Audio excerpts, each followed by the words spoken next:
Jesus favourite വേൾഡിൻ്റെ വചന കേൾവിയിലേക്ക് എല്ലാവർക്കും സ്വാഗതം. പ്രതിദിന വിശുദ്ധ വേദപുസ്തക വായന 943 ദിവസം. മത്തായി എഴുതിയ സുവിശേഷം 16 അധ്യായം. അനന്തരം പരീശന്മാരും സദൂക്യരും അടുക്കെ വന്നു ആകാശത്തു നിന്ന് ഒരു അടയാളം കാണിച്ചു തരണമെന്ന് അവനെ പരീക്ഷിച്ച് ചോദിച്ചു.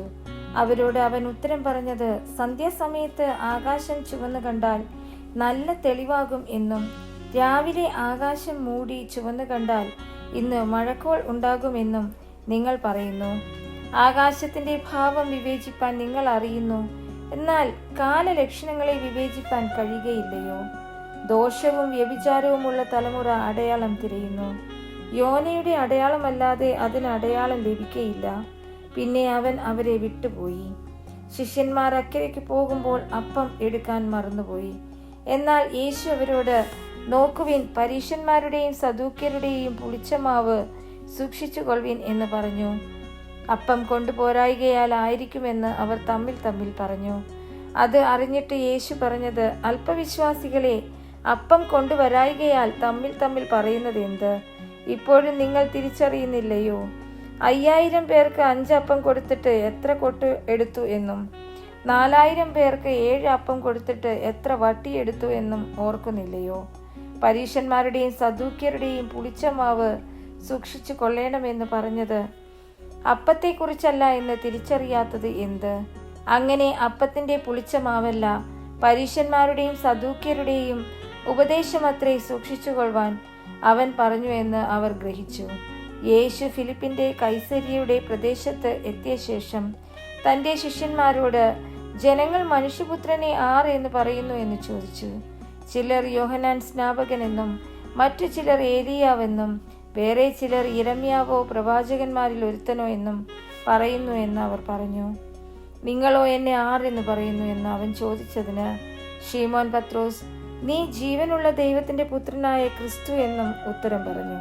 യേശു അവനോട്, ബർയോന ശീമോനെ, നീ ഭാഗ്യവാൻ. ജഡരക്തങ്ങളല്ല, സ്വർഗസ്ഥനായ എൻ്റെ പിതാവത്രേ നിനക്ക് ഇത് വെളിപ്പെടുത്തിയത്.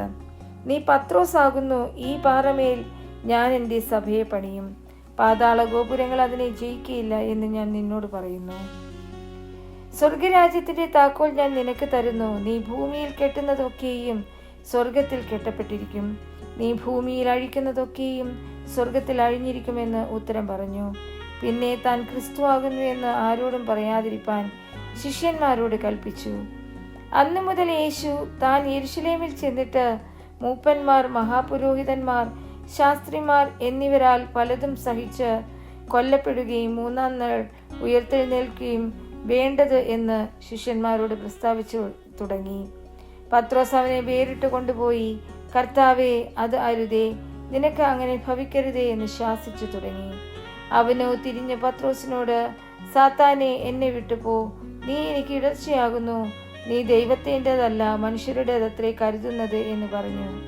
പിന്നെ യേശു ശിഷ്യന്മാരോട് പറഞ്ഞത്, ഒരുത്തൻ എൻ്റെ പിന്നാലെ വരുവാൻ ഇച്ഛിച്ചാൽ തന്നെത്താൻ ത്യജിച്ച് തൻ്റെ ക്രൂശ് എടുത്ത് എന്നെ അനുഗമിക്കട്ടെ.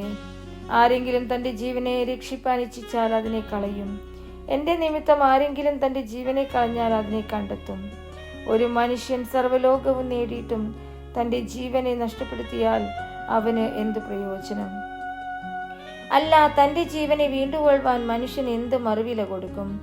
മനുഷ്യപുത്രൻ തൻ്റെ പിതാവിൻ്റെ മഹത്വത്തിൽ തൻ്റെ ദൂതന്മാരുമായി വരും. അപ്പോൾ അവൻ ഓരോരുത്തനും അവനവൻ്റെ പ്രവൃത്തിക്ക് തക്കവണ്ണം പകരം നൽകും. മനുഷ്യപുത്രൻ തൻ്റെ രാജ്യത്തിൽ വരുന്നത് കാണുവോളം മരണം ആസ്വദിക്കാത്തവർ ചിലർ ഈ നിൽക്കുന്നവരിലുണ്ട് എന്ന് ഞാൻ സത്യമായിട്ട് നിങ്ങളോട് പറയുന്നു.